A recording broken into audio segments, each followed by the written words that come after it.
은혜라는 제목의 은혜로운 찬양, 올 한 해 마지막 보내는 예배의 시간에 불러주신 것을 감사합니다. 시간이 참 빠르게 지나가죠.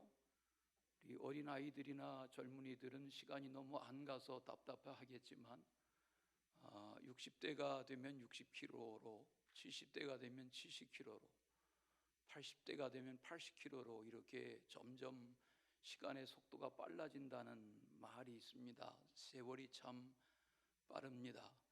오늘 이사야서의 말씀을 새해를 맞기 전에 짧게 묵상할 터인데, 성경에 보면 하늘의 새, 또 땅의 각종 동물들, 또 물속의 물고기, 이런 종류들이 거론되어지는 경우가 더러 있지요. 왕왕 있지요.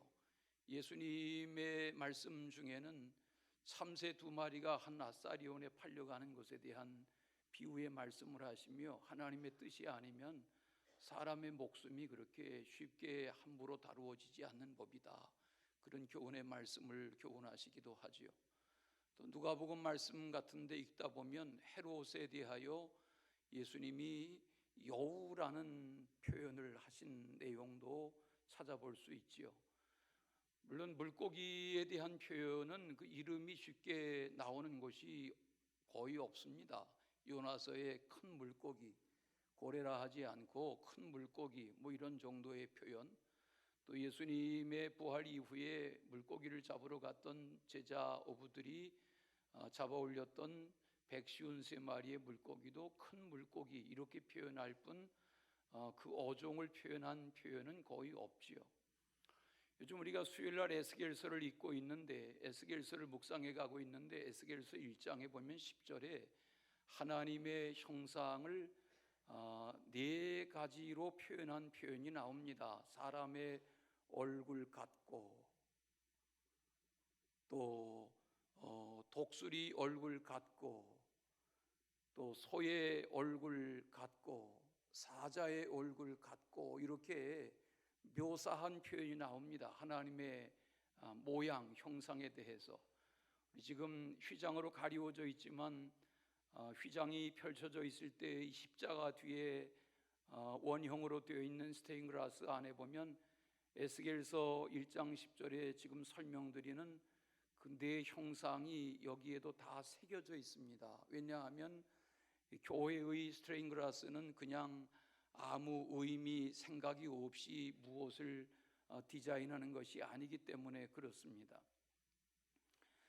오늘 말씀인 이 이사야서 40장 본문에 보면 에스겔서 1장에서 하나님의 모양, 형상을 묘사하는 네 생물 중에 하나인 독수리에 대한 표현이 오늘 말씀 가운데 나옵니다. 독수리 아시죠?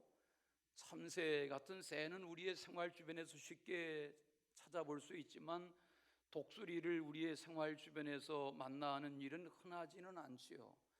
그러나 이 독수리가 11월부터 2월 사이에 월동을 위해서 저 티벳이나 몽골 지역에서 월동을 위해서 중국의 남쪽, 그리고 이 한반도, 한강 주변, 심지어는 낙동강 주변에까지 이 독수리가 서너 마리씩, 너댓 마리씩 이렇게 떼를 지어서 이동하는 경우가 있습니다. 물론 우리 지역의 독수리는 검은색을 주로 띠고 있지만 북아메리카 지역의, 미국, 캐나다 지역의 독수리는 그 모양이 대단히 시선을 끄는 화려한 모양으로 되어 있습니다. 이렇게 생긴 독수리죠. 아시죠? 1784년에 미국 정부는 이 흰머리 독수리, 북아메리카, 캐나다, 미국 등지에서 야생하는 이 희귀종이고 멸종 위기 가운데 있는 흰머리 독수리를 미국이라는 나라를 상징하는 국조로 선택했습니다.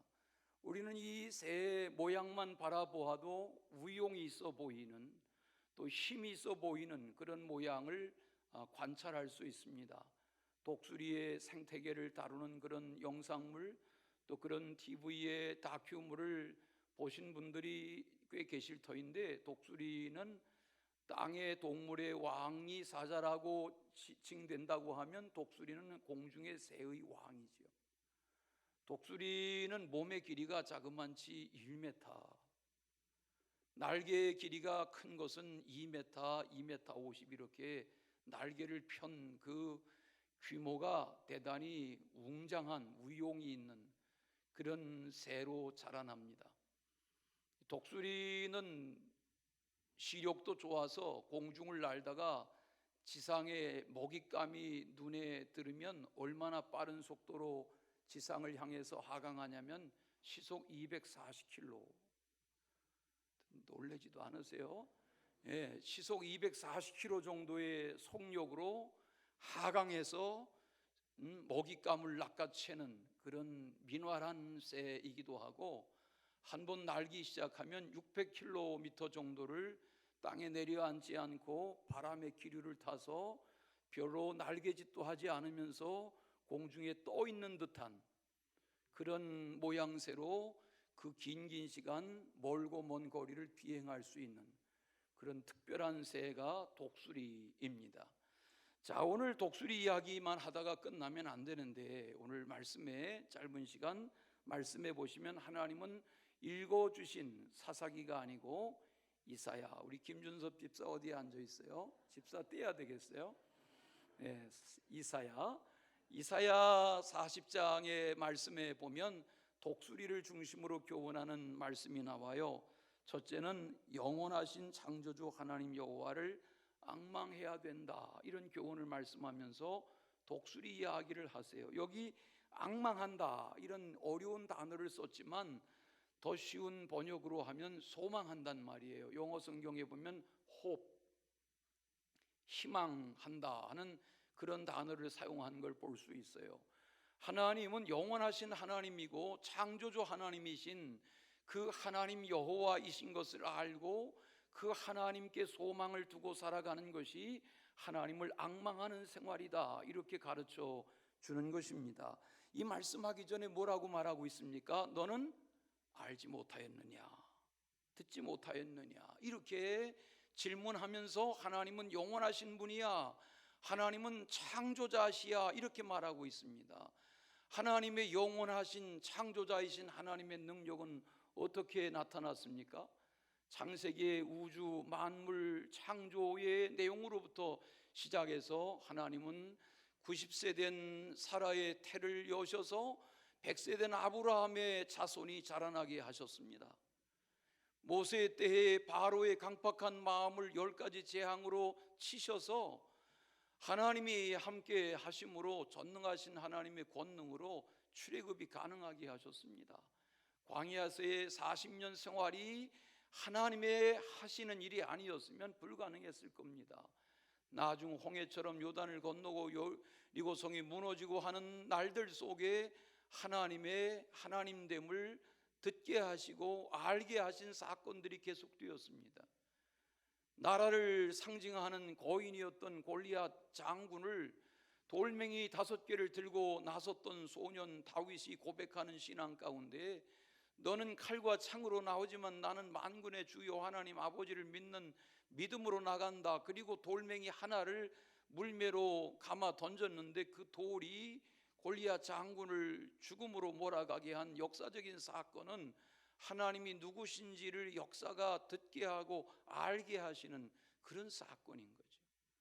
예수님이 땅에 와서 계신 동안에 하셨던 수많은 기적들, 귀신을 내어 쫓고 각색병자 고치고 배고픈 자 먹이고 바람과 파도를 잔잔하게 하고, 이런 일들은 지난 2000년 교회 역사 속에 얼마든지 믿음으로 행하는 이들에게 하나님이 영원하신 하나님이 어떤 분이신지, 창조주 하나님이 우리의 삶을 어떻게 섭리하신지를 듣게 하시고 알게 하시는, 그래서 오늘 이사야를 통해서 말씀하세요. 듣지 못하였느냐, 알지 못하였느냐, 이렇게 말씀하고 계세요. 우리는 지난 2000년 교회 역사에, 그리고 우리의 교회의 13년 역사에 하나님이 우리 회중 가운데 하시는 하나님의 일들을 지켜보며 여기까지 왔습니다. 하나님은 우리가 참새처럼 살다 끝나는 걸 기대하시는 분이 아니라 독수리 같이, 독수리처럼 이렇게 말씀하세요. 늘 하던 그런 예화 아시죠? 어미달기 품어서 알에서 부화됐는데 꼬물꼬물한 새끼들이 부화돼서 자라나는데 병아리가 자라나는 틈 사이에서 깃털을 뽑으면서 덩치가 커가던 한 새가 하늘을 바라보면서 독수리하고 눈이 마주쳤는데 자기는 아무리 바라보아도 곁에서 함께 자라나고 있는 병아리들하고는 뭔가 다른 것 같아요. 그리고 하늘 나는 독수리하고 눈이 마주쳤는데 이 새끼 독수리가 정신을 차리기 시작하는 거예요. 나는 닭의 품에서 나왔지만 나는 병아리가 아닌데. 그리고 자기 신분을, 자기 정체성을 발견하기 시작하는 거예요. 하나님은 우리가 이 세상을 참새처럼 살다 끝내기를 원하지 않으세요. 신구약 어디를 들여다보아도 참새와 같이라는 표현을 말씀하지 않으세요.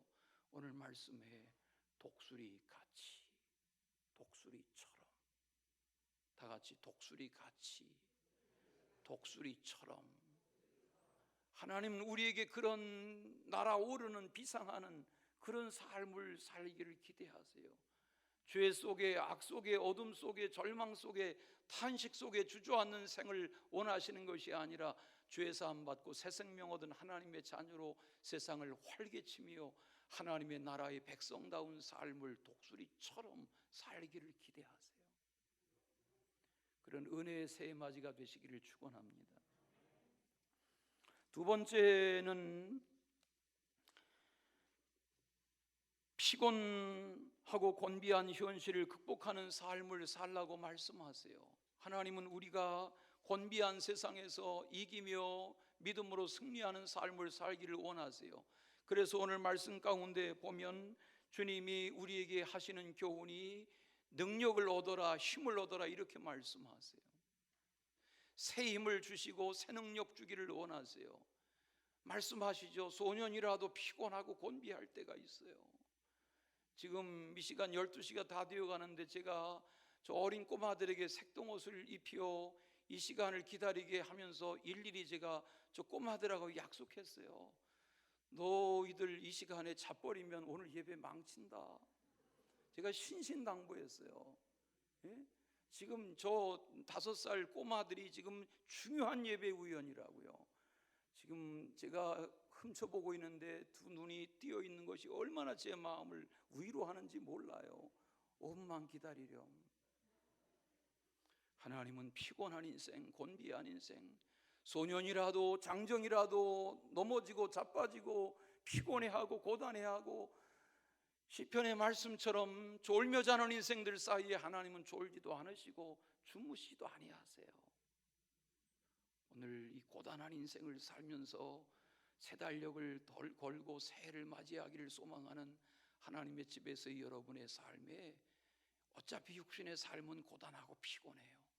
그러나 이 고단함을 극복하고 피곤함을 이기고 그리고 하나님의 은혜 가운데 독수리의 날개치 올라감과 같은 아멘.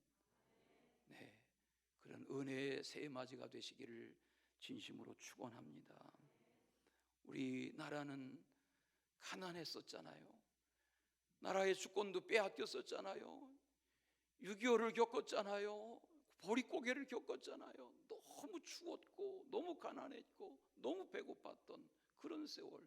물론 지금도 연탄 한 장을 안타까워 기다리는 한 끼 음식을 기다리는 그런 안타까운 이웃들이 없지 않지만 우리나라는 세계 정상의 강국이 되었잖아요. 문제는 뭐예요? 이제 배부른 시절을 맞이하면서 하나님 신앙에서 멀어져 가고 돈 하며 인생들이 다 돌고 있어요. 오늘 이제 이렇게 새해를 맞이하며 이사야서의 말씀을 조금 더 나누고 돌아가시고 또 이제 곧 주일을 맞이하기 때문에 주일 예배 또 드리시게 될 터인데 요 며칠 동안 하나님의 집을 기뻐 찾으시면서 새해 출발이 은혜로운 출발 되시기를 바랍니다. 좌우에 인사하겠습니다. 독수리처럼 독수리같이 날아오르며 새 힘을 얻어 승리하시기를 바랍니다. 아멘. 네, 이제 우리 소등해 주시고 3, 4분 동안 묵상하는 기도를 하겠습니다. 우리 함께 기도하겠습니다.